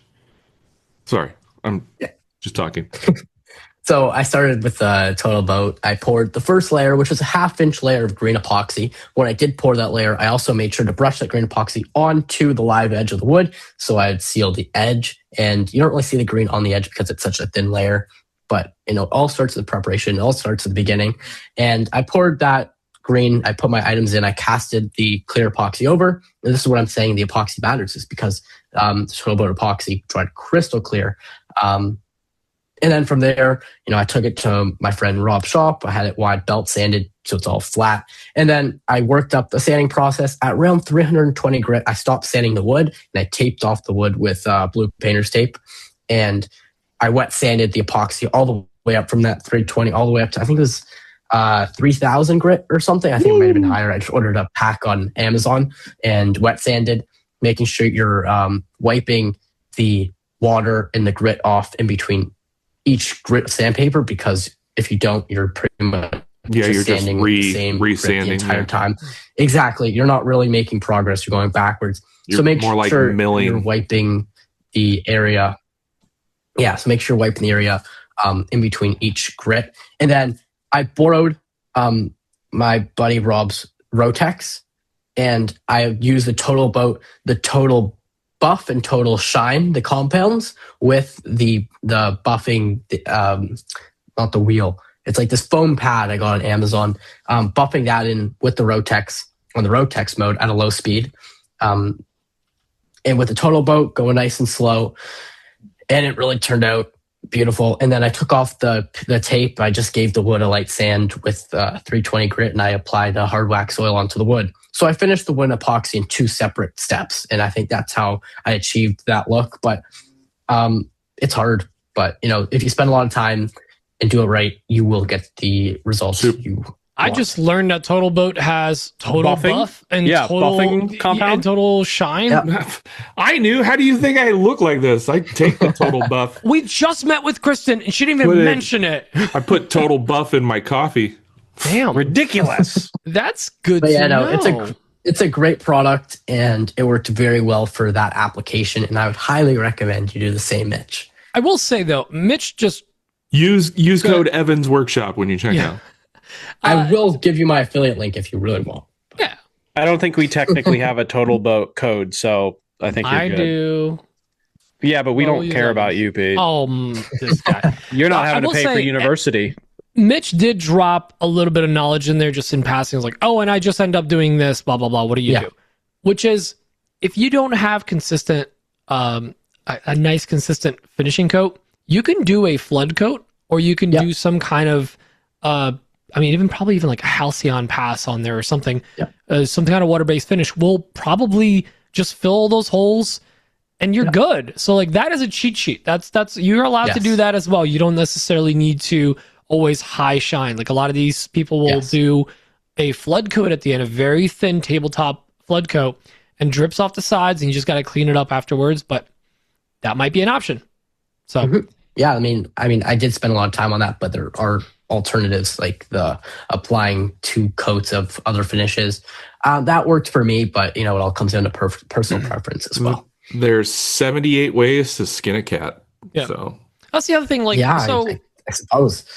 go back to the I've example. counted, Evan. Trust me. After Maker Camp, we come back to our place. Braden takes off the shirt. We start trying to sand the axe head, like finish the axe head, because he refused to do it at the Maker Camp. And if you watch in the video, you can see the reflection off of that. That was damn good. That was done with like an 80 grit wheel on a grinder. Buffing wheel. On a grinder. I have Grinder videos. wheel, flat wheel. I have videos and pictures of Braden doing it without a shirt on. We were too. trying. I'll put that in the OnlyFans. Like we were sanding it like 100, 150, 200. We tried some higher shine, and we were getting a very dull finish. And then we went high speed grinder and got a glossy finish. So sometimes I see people like really slow down, like thinking like when they're sanding, they're buffing. So they go slow in the sanding part. You don't want to do that. Max speed, you still want to get the max amount of even swirlage in there so that you don't see those swirls. That's a You gotta technical break term. it down. You gotta break it down before you build it back up. And just based on experience, I will say I think being shirtless works better, but I don't know. That's just where it worked for Braden. How come My we nips have never never posted recovered. those pictures or videos? They Well, never did. That was Fat Braden. Yeah. That More was of you to lovable, love. Braden. I loved you more back then, Braden, because there was more to love. Yeah, that's true. And my personality was better. Now I'm just hot and Awesome. mean. Stop mean talking about Braden. Braden's body. This has gone too far. Back to Evan. Actually, there's a question I forgot to ask you. What events are you doing this year? Where are we going to see you this year? Omaha, Nebraska, Midwest Maker Meetup. Aside from Clearly. the Midwest Maker Meetup in Omaha, Nebraska on May 16th, what else are you going to be doing? So in a couple weeks, me and my dad are actually going to be going to LA, Lower Alabama, for Papa Chad's Sparks and Sawdust. I've never heard Alabama referred to that one. Okay. Go on. So Papa Me and my Chad's. dad will be attending Papa Chad's Sparks and Sawdust event, and I'm very excited because Papa Chad, he's the best. I love that guy. He's great. Dude. He's great. What other events are you doing? Makers Camp in October. Me and my dad, hopefully we'll try and go to the Austin Woodworking Festival. The Texas Texas. Woodworking Festival. Oh yeah. Yep. You'll love that. Texas We Woodworking went there Festival. last year. We're going to be there again this year. Fantastic. Fantastic And then I event. think other than that, I don't think we have anything else planned, but we both recognize how important it is, to attend these events and really, just see everybody, the community. There's only such a relationship you can build online, before, it's weird. If we get you to the Texas Woodworking Festival, Dan and I can show you how to irresponsibly spend money and buy a rib that is the size of you when you started woodworking. True. Okay. They Yeah. I look forward to accidentally that. over-ordered. Singular rib. We got caught up in the glitz and glamour, Pete, and we had no adult supervision. All good. Our lunch will was say- pricey. We are this year. We're doing a second annual Midwest Maker Meetup in Omaha. Yeah. We would love to have you there. And we got It's Onefinity on closer board, than Total Boats on Alabama board. or Texas, Yeah, it's just over the border. And basically. it's almost the same time zone. It's one time zone off, but it's gonna be a fun time. We're gonna have Close a enough. lot of cool things happening that day of. But we're also doing kind of a 3-day event, but more intimate. This isn't going to be a big thing the day before and day after. So we're doing a gonna be hangout the day very before. Day after, we're doing a zoo, the best zoo in America. I will mention Worldwide. It is Worldwide. a world ranked zoo. world ranked best in America. Number one ranked in the world. Well, I don't know if Is it? that's true. It's I don't number know. one in the United States. It's top 5 in the world. Okay, he's gonna bing it now. But it'd be cool to have you there. We're gonna have some awesome giveaways and raise some money, get some food. We're Awesome. trying to get some food trucks there, and we're gonna do a barbecue afterwards at Dan's shop. What? Yeah. Dan's cooking. What? Yeah, we have a G code we're working on that's gonna flip burgers for us. Okay. Onefinity. We're just gonna put a grill underneath it. We can 3D print some burgers. Actually, imagine. It's coming. That'd be awesome. Crazy. That'd be great. Well, hopefully I will see you guys there because that would be awesome. But yeah, those are the events I plan to be attending this year. Dope. And are you making something for Maker Camp? Have you Uh, done Do the you maker do the swap? maker swap? yeah, I did the maker swap, not this year, but I guess it's 3 years ago now. Yeah, I did it 3 years ago. I didn't do it last year, but I'll definitely do something this year. It was the logo I thing just that have to kept plan you it from out doing better. it. Wasn't it? I was gonna say, did you boycott it because of the logo thing? I get it. I don't think he Solidarity. knows what we're talking about. Yeah, what I have no clue what last you're talking about. year as Oh. people were getting ready for it, there was some comments. It's adult stuff. We'll tell you when you're older. Basically, there were some comments made by some members of the community that handled the event that were like, "Oh, we said no logos. Why is there a logo on that?" And be like, "Oh, another logo." And people were like, "Yeah, it's a Maker Camp swap, so there's a logo on it. Why not?" Dan and I don't handle rejection or rudely offered constructive criticism well. I don't handle much of anything well. to be Dan doesn't honest. handle much of anything well. Yeah. Well, the go-kart actually got banned at Maker's Camp. Really? I think I heard that. Why? Is that why you Yeah. were riding around in a parking lot instead? Yeah, so the first day, me and my dad, we set it up outside. This was the first day of the event. Actually, I don't know, technically it wasn't even the first day. It's the day before the first day. And it's a battery powered go kart, correct? Yes, it's an electric 60 volt go-kart. It's great. I love it. I can't wait for the weather to get nicer because I love going on my daily go-kart rides in the neighborhood. Nothing I love more. But that's just the point. So I set it up and we drove into the gates and we were driving around in the thing. And then, somebody that works, on the grounds said, Evan, I'm assuming this is your go-kart. I was like, yes, it is. And he's like, actually, this is one of the few rules we have here at Makers Camp, no personal vehicles. And it got banned actually, Jimmy was riding it when it got banned, but. Do you know who I am card?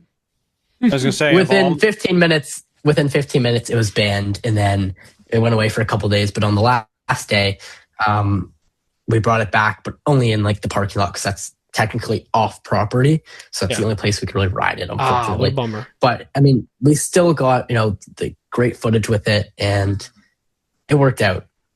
Yeah, that was fun. I enjoyed it. Fun while it lasted. I enjoyed being the best driver. Yeah. Suck it, technicalities. We've seen you driving, Dan. Yeah. It's pretty good. Yeah. I can save lives with my driving. Let's just say it's a good thing you have a camera in your car now.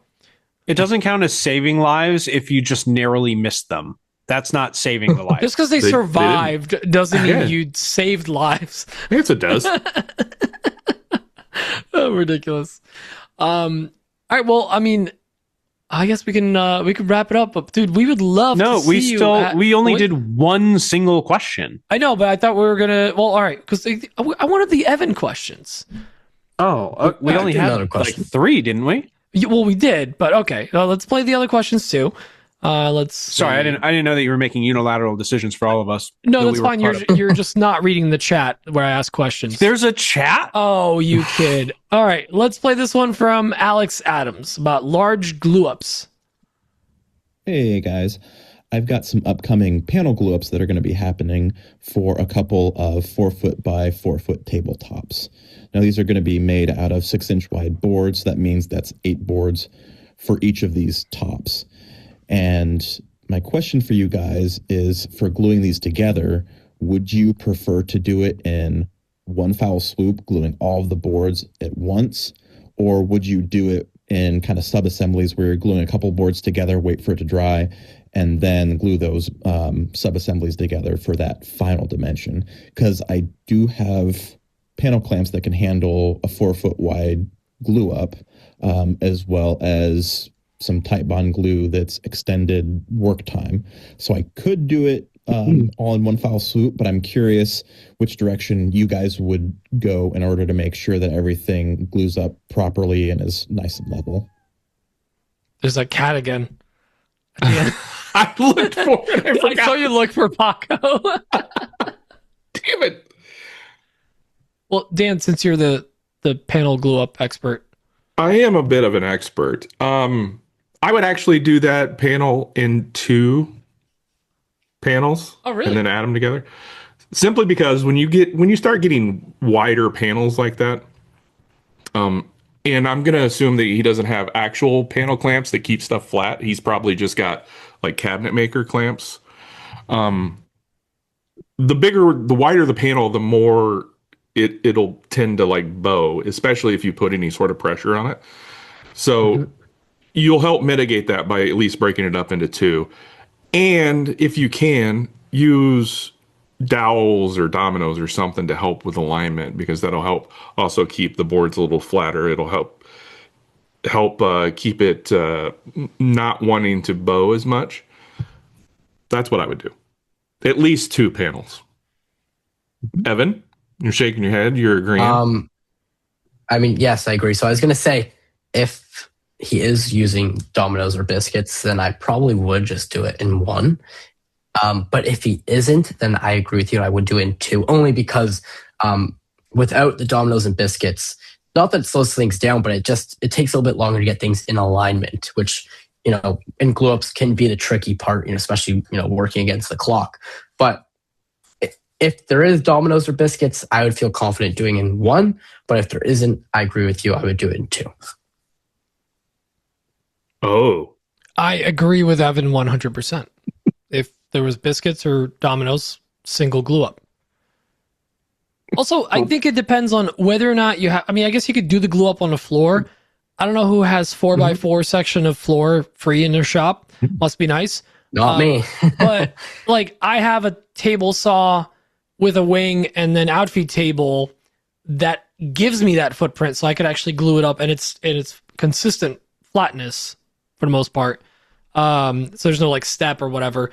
Like, I can do it in one glue up. Not everyone can as well. So that's the thing. If you don't have a surface to actually put the clamps down on and get a level glue up, I would do it in 2 pieces. But I agree with Evan. If you can do, that's why I still have to this day. I have my not the domino, the biscuit joiner from DeWalt. I'll never get rid of that thing because anytime I do panels, that's the first thing that comes out. It's a great tool for that. Yeah, so Dan's wrong. I think, but I also think it does come down to personal preference as well. I mean, I do know glue ups do stress a lot of people out. So if you are one that does get stressed out by glue ups, then by all means do it in 2. But yeah, that's pretty much my only other point. Do it if you get stressed out. Do it in 2. Evan, we want these people to grow. Suck it up. Do it in 1. You're an adult. You don't have to do what people tell you to do. Do it in 2. Yeah. Peer pressure's do it in thing. 4. I do it in 8. Why not? but metric. Like, cut them all up and then What if it's 3 panels? They're just like really wide panels. you just cut them. 16 inches. So you just like, do you do the glue 2 together and then glue the third one on the second time? Hear me out. Glue them all up flat and then end grain it. Whole panel. Butcher block, the whole Just thing. make everything a nightmare. But So is that your final answer, Braden? That's how you do it? I was Team Evan. So one single glue up. I'm not smart enough to try and avert myself away from things going horribly wrong. I'm doing it in 1 and I'm gonna cry like a man. Also, what were the dimensions of that tabletop? I thought he Was it said 4 by 48. 4 by, yeah. My answer in no way changes based on size. Yeah, no, but like 4x4, it's still like, and I don't want to say it this way, but like, it's open time. Be a man. 4x4, that's nothing. Like, come on, that's a small enough that you can. That's just what, 3 seams, maybe 4 if you have shorter pieces or narrower pieces. Never. and by just being glue it up. Open time's a suggestion.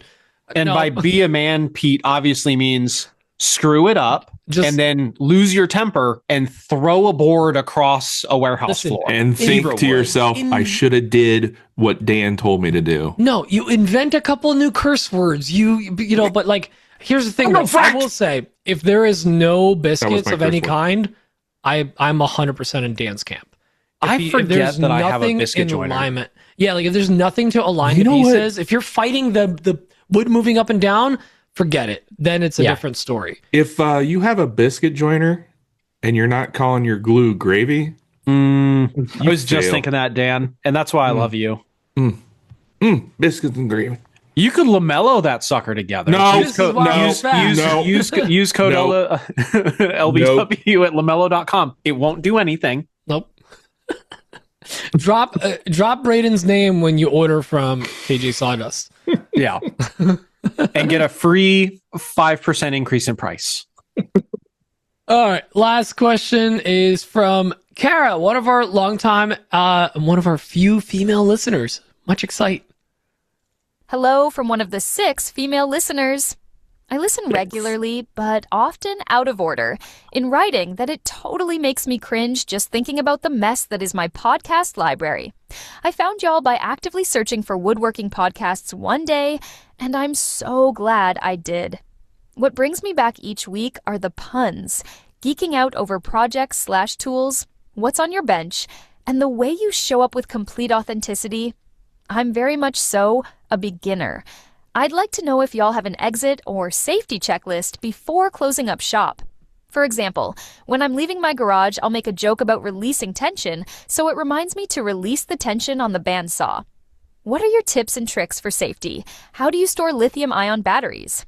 And is your podcast library tidy or the Wild West? P.S. I just wanted to say sorry to Dan. I was supposed to meet up with him at Texas Woodworking Festival, but I saw him as we were leaving to go meet up with my 9-month pregnant sister, and I didn't want to keep her waiting. Sorry, Dan. I really appreciated the beer offer. Thanks for the shop company, Kara Bosseler. Dan, how could you? Dan lost to a baby that doesn't even have a social security number yet. Dan, we have so few female listeners, and you were like, nah, I'm not about that. Correction. We gave away a ticket to the Texas Woodworking Festival last year. Mm-hmm. We did do that. When I was drawing the name, I accidentally pulled Kara's name, which was from a previous giveaway that we did a year before. And she was like, I won? I didn't even know I entered. And I got to look and I was like, oh man. Oh no, I'm so sorry. I screwed this up. You didn't. No. You didn't win anything. So I was like, she goes, I'm actually going to be at the Texas Woodworking Festival anyway. Thank you for being a good sport, by the way. I'm sorry for the mix-up. I'll get you a beer or something at the show. So I think that's what she's referring to. And I wasn't stepping out on my wife or anything. So. No. She was so offended that she didn't even want your pity beer. That's probably exactly what it was. Let's be real. Dan is so married that if a woman just blatantly was flirting with him, he would just have no freaking clue whatsoever. No, zero. Yeah, we're all in that camp. I don't wear a wedding ring anymore because it annoys me in the shop, and my wife knows, and she's like, "Does that cause a problem?" I'm like, "No, not at all." Just broadly to self. We are completely down a completely different path at this point that has nothing to do with our actual. Yeah, this is just a separate. What is your Dan? Since you have a whole checklist that you tick off when you leave the shop. What is your closing the shop? I was checklist? Tell us about your OSHA because violations. I don't think I've ever once released the tension for the blade on my bandsaw. Let me guess, used Evan. to, not anymore. Oh, really? I think they don't do anything. As a matter of fact, I leave everything turned on. Like, not machines running Alex turned on. Snodgrass say that, like, you don't need to.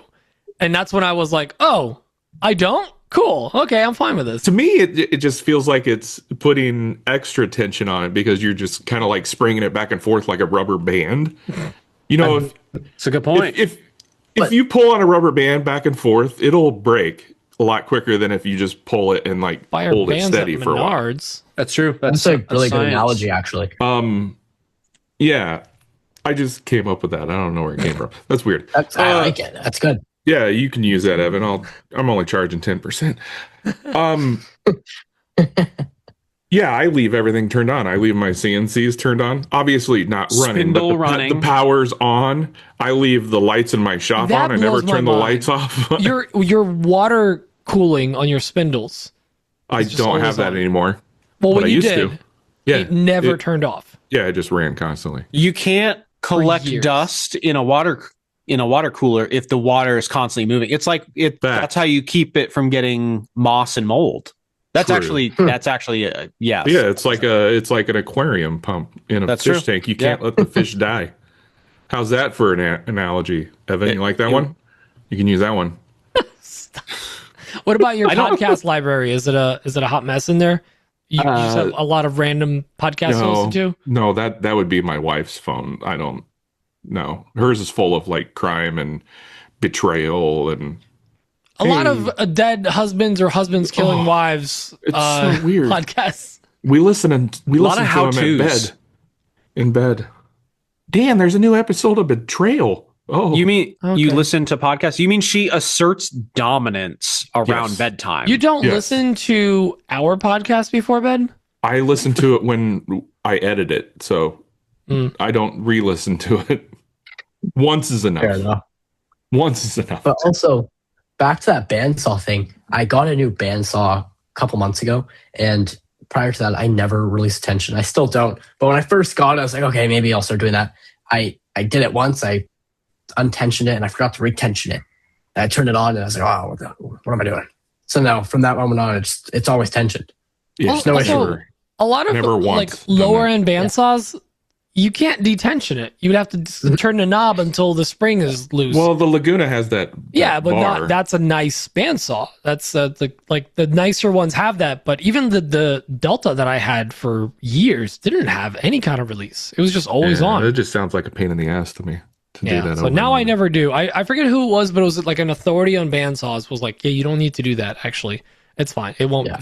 And I'm like, oh, okay, cool. So it's just always tensioned. It's just like me. It's always under tension. Mine's got the lever, but I think it just makes changing blades way easier. Yeah, that lever And- just that's where I hook my respirator. I have all my batteries for like my Milwaukee tools. I have them all plugged in and on all the time. Like I've never. And probably next week my shop's going to burn down and people are going to be like, "Look at that! Look at this guy." Yeah, playing with fire over here. But I've never. But I have like a surge protector in between where they're plugged in. So like they're all plugged into a surge protector. So I feel like it's a little safer. And by surge protector, I mean an outlet that plugs into the outlet that has 6 additional outlets. Yeah, like a power bar. A power bar. Thank you, Evan. Words are hard for me. I'm American. And, yeah, I haven't plugged into a power bar, so I feel like that's a bit of a surge protector. I don't know if it really is, but that's what I'm telling myself. What about you, Braden Evan? or Works again. Pete or Evan or Yeah, somebody? Evan. What's your end of the night ritual? Every time I leave the shop, I mean, the lights are off. I make sure everything's unplugged, which is pretty easy because I only have 2 outlets. Yeah, I that's remember pretty much those it. days. Weird flex, but okay. Trust me, it's not a flex. I wish I had more. I'm better than you But- guys with 2 outlets. Imagine what I could do with 4. He just less is more at us. No, but I just make sure that nothing's plugged into those, and then I call it a day. I don't really. I mean, yeah, no, I was about to lie and say I clean, but I don't clean. I mean- clean every day. Shut up, man. Just shut up. Just shut your mouth. I clean at the end of every project. But during the projects, my workshop's a disaster. Exactly. Right now, same. it's pretty clean, but Yeah, we've heard like 8 or 9 times the gambling problem that Evan here has. Do we think that he's going to unplug his battery chargers? gambling. Nah, everything's an opportunity. no, I unplug those. I don't actually. The only battery chargers that I leave running overnight are the go-kart chargers. But other The than that, big ones. that's the only- The big ones that Yeah, can cause not the for most the daily damage. ride. Yeah. But The other batteries than for that, the swaggin' nothing's- wagon. Can I? Yeah. I want to ask you guys a question. Did anyone else grow up in a household where like certain electronics you had to unplug before like you leave the house, or before you had to turn them off, or something like that? Like there's certain things that fear is instilled in me of like I have to unplug it or turn it off. Meanwhile, everything's plugged in the house, like lamps and ovens and microwaves, but like No. the toaster has to be turned off. Like unplugged. Nothing like that, but we always had to turn the lights off if we weren't in the room because that was wasting money. Well, wasting money, but I feel like there was like a there was no fear safety. of like, oh, Safety. what if it catches fire? Don't you waste can't just money. leave a light. You can't leave a lamp on while you go on vacation for a week. What if it catches fire? What happened? Did you guys? man? Fucking lightning! Did you guys didn't hear that? No, I saw you Oh almost God! I die. about shit myself. Braden, My can you dogs are confirm in a few freaking seconds. Wait for it.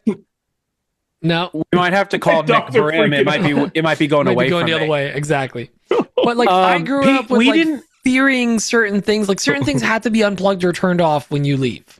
Pete, we didn't have to do that because we didn't grow up with the Eastern European version of appliances. Like But see, my wife has that with like she's like the washer is running when we leave the house, or like when the coffee maker has to be off if we leave the house. well, yeah, water-based things. It's not electricity, it's I water. guess. Water's the devil. I That you guess. can't leave the bathtub running when you leave the house either, Pete.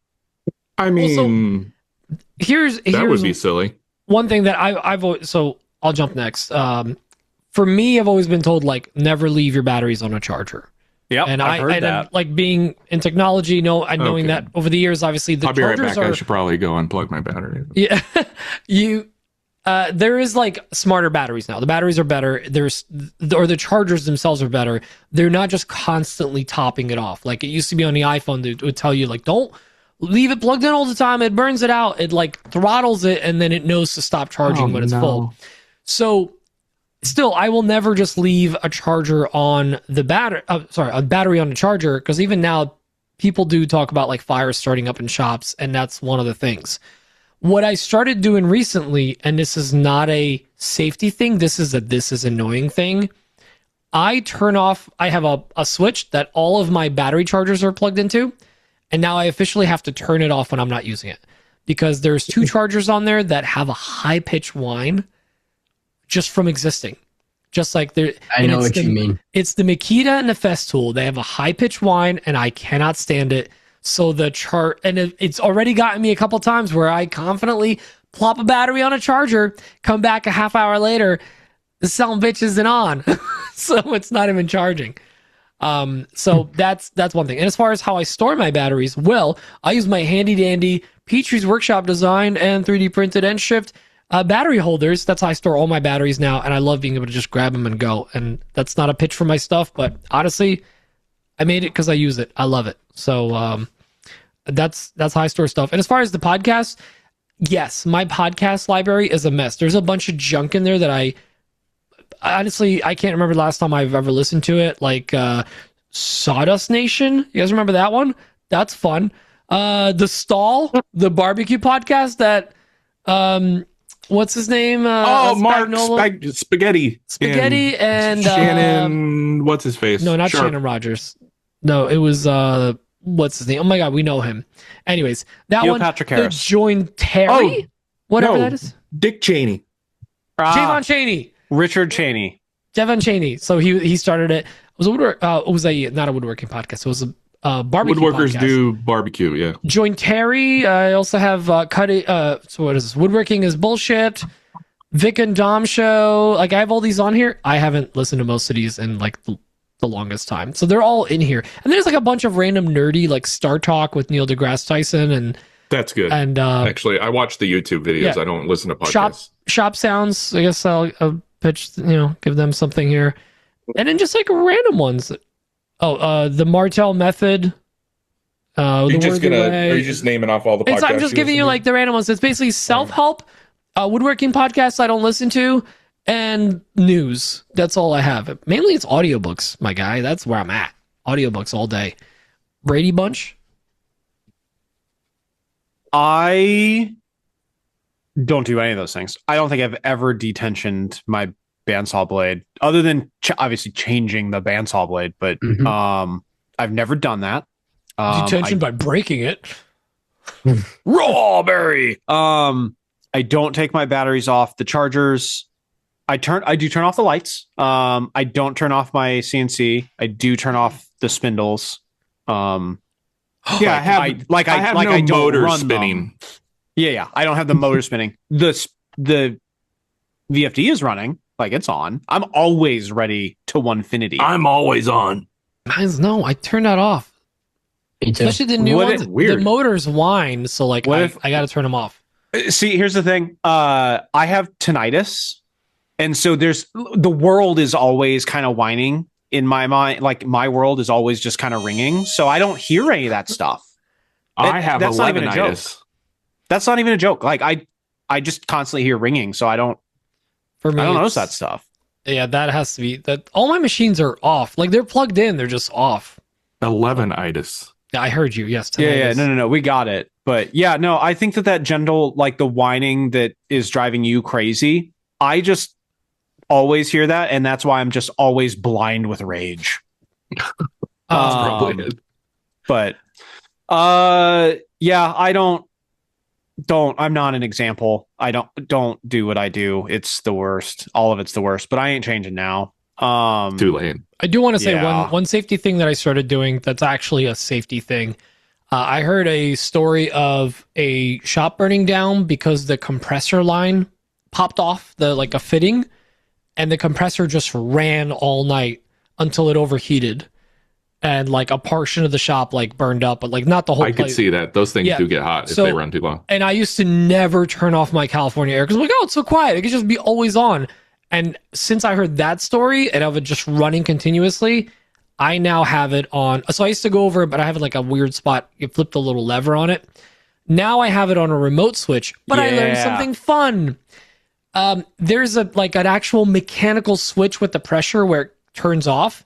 So if you just like turn it off with a remote, like pull in the plug midway, it's not good for that compressor. So if it's like as you're leaving for the night, if it's refilling, let it refill fully. When it stops, then kill the power. You don't want to kill the power in the middle of that because the mechanical switch is not flipped. So something as far as like maintenance, longevity of your tool, if it's running something, let it finish. Don't just kill the power. Let it do its like full sequence. I suppose when you guys turn off your computers, you go through that whole shut down, shut all the apps. I just turn off your unplug my computers? computer. Oh my gosh. I unplug it. It's Yeah. the only You thing I close turn it. off, actually. Shows. Laptops. Let me easy. You just guess. put it to sleep. Pete safely ejects his USB sticks as well. I You're bet. damn right. I Oh, do. yeah, he does. Um, I Just just pull rip right 'em out of out. the adapter. Yeah, like a so- man. yeah. I Savages. just like, and I'll do it like at a perpendicular to the port too, just to assert the dominance. Hate all I of it. have a confession to make. Oh, I don't listen to podcasts. Like I don't. well, all this is awkward. credibility I out don't- the window. I don't listen to our podcast. Like when I've lived it. It's happened, and that's it. Like I it will just say, it's out there. I listen to our podcast once in a while, and I laugh at our jokes again. I just Especially know mine, that. right? I just know Yes. that we're hilarious in the past, but we're also hilarious in the future. So I'm just always just filled with joy. So Clearly, you're not in the shop enough. You're not listening to enough things. Just saying. So No, he's I- filled with joy, but he's also filled Blind with with rage. blind rage. Yeah, yeah, okay, it's a very. Why you guys think I have so much caffeine coursing through my veins at any time?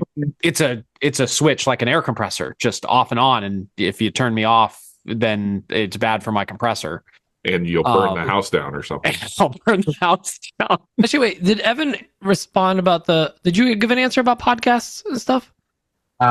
No, I was only talking about my bandsaw blade, but I only charge my batteries when they're like all dead. So like I'll have a bunch of them to charge at one time, and then I'll charge them all. Oh, you have like a dead And then- bin.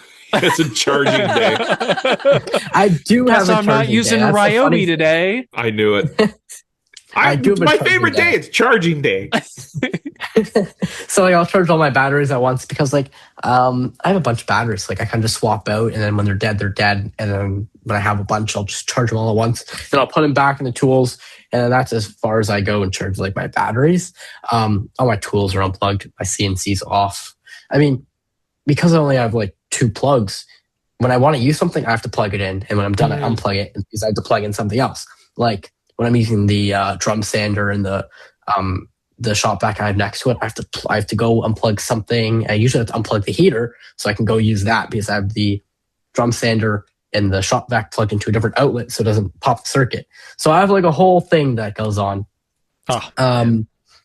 Evan, we're gonna send Nick Brim out to do some really shady non-to-code it's Canadian electrical. Power. It's different. Can Oh. Nick wire in metric? Yeah. Yeah, I think he can. He's got it. Huh. Yeah. You're going to have that 18 hard. plugs, and all of them are going to be not to code. Okay. They're all going to be sharing one fuse. But they will work. Oh, we'll make that 220 work on a 15 amp. Yeah. We'll do it. I can confirm. So that's as far as I go in terms of like that type of thing. Safety. Oh, the one thing, my air compressor, I let it do its thing, but I always empty the tank when I'm done with it because many years ago I saw this YouTube video and it wasn't on. There's just air in it and it exploded. Ooh. I mean, I don't know if that video was like. I mean, I know that air compressor was like an old one. Like I have a rigid Yeah. pancake compressor, and it's great. So but loud. it's it's Yeah. it's ridiculous. That and a porter But- cable. Everyone's got one. And I got the Yeah. porter cable one. I never use it. It just stays in the corner, So unplugged, unfilled. I use it when I absolutely have to. yeah. I do. So that's the I one do thing. sometimes pull the lever on it, but never when it's like at full, because it scares me, the little like the loud hiss. It's scary. Okay. I mean, oh. But yeah, I empty that, and then that's as far as I go. Yeah. Fair enough. I just let the small leak in one of my hoses handle the slow drainage. It's never full when I come in the shop and I turn on that little remote because it's right by the door. I kick it on. The compressor always kicks on. It's The always beautiful drained part away. of having cheap parts. Yeah. It's like this thing's from like Harbor Freight when I was in the States. Of course, I've got the same this thing. It always leaks. We all have Always one. leaking somewhere. Sometimes I won't even empty it, and I'll just let the air come out slowly. You know what the game changer is? The angled one, the one that's like a 45. Because you find yourself. I found that I was like, you're aiming it down, and like it hurts your wrist after a while if you're cleaning up all your tools. You don't want to hurt your wrist. No, man. I got to type all day. I work IT, man. You got the Harbor Freight tire filler. I'm telling Canadian Tire. Wait, do you guys have Harbor Freight? No, we don't. No, He they said got when he was Canadian down Tire. in the States, he got it. Yeah, they got Canadian Tire. It's a state Have you thing. not been listening? No, I know. Just say. That's Braden's favorite store. They got Canadian Tire and Tim Hortons. That's Exactly. And that's Canada. Got it. And Onefinity. Yeah, no. And Onefinity. Yeah. But I mean, that's when I basically went to- New York. That's all the brands they have there. But when I went to Harbor Freight, I had a field day in there. It was awesome. I wish I had one here. It's It's pretty okay. nice. I got It's pretty great. I got $13. Oh my god! Oh my god. So many clamps. So many coupons. Yeah. I got a ratchet set, and it's been great. Harbor Freight's one of those like you flip the coin, like this is awesome, or oh man, this is trash. Harbor Freight's my, like, when people talk about Target, like, I'll let Target tell me what I need today. Like, that's Harbor Freight for me. Like, I never truly need anything. You at ever Harbor just Freight. go to Harbor Freight just to go? Yeah, absolutely. It's great. I don't specifically need to sandblast anything, No, but like, but maybe I'm getting into sandblasting today. yeah, box with gloves built in, maybe. Right. This I is can the fit hardest. a welder in my shop. I can't eat sandwiches with this thing at all. Yeah. There's You always know what's something funny by is- there. Harbor Freight follows me on Instagram. No way. Okay. Weird Yeah. flex. Okay. Okay. All right. It's time to wrap this up. I feel bad about my life. Yeah. Speaking of Instagram, where can everyone find you, Evan? Evans_workshop on Instagram, in the shop with Evan on YouTube, and I think it's Evans Workshop on TikTok as well.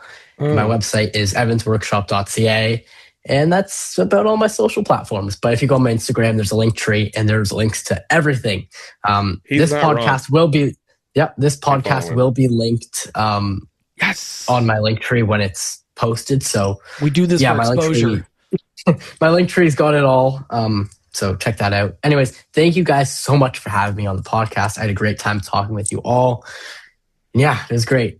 Thanks for being on. We appreciate you. We It was appreciate worth Yeah. it was worth a couple year wait. Okay. All right. Yeah, here we go. And I want to give a huge shout out as well to our sponsor this week, Onefinity CNC, the second best thing to come out of Canada. And I think we can confidently say that without them getting mad after having Evan on. And also want to give a huge shout out to Dan. Our patrons. Yeah. They help Oh, us keep good. the belts whirring like the blades Canadian tension. Tire. Yeah. The lights on Blades all the tension. time. Damn it. There you go. Missed it. Missed it by that much. All right. If you want to join our Patreon, you can go to iloveawp.com, or that's it. That's all I'm giving you. I think I heard some more thunder. Fantastic. Yep. Everything's falling apart over here. And we hope to see that's you it. guys all at the Braden. Midwest Maker Meetup in Oh, yeah. Omaha, Nebraska, May 16th, and accompanying weekend. Boom. Mhm, mhm, It's going to mhm. be May. probably an okay time. It's going to be Makerlicious. Is gonna We're be lit. importing possibly at least one Canadian for the event. So Hopefully. Yeah. It's a CNC. this is, yeah. The Apprentice. All right, guys. We'll see y'all on the next one. Love y'all. Bye, bye, bye, bye, bye. Bye. Yeah, everybody, thank you. Bye, bye, bye, bye, bye, bye, bye, bye. I need to run real fast. Okay, bye. I don't think you could run real fast, even if you wanted to, Dan.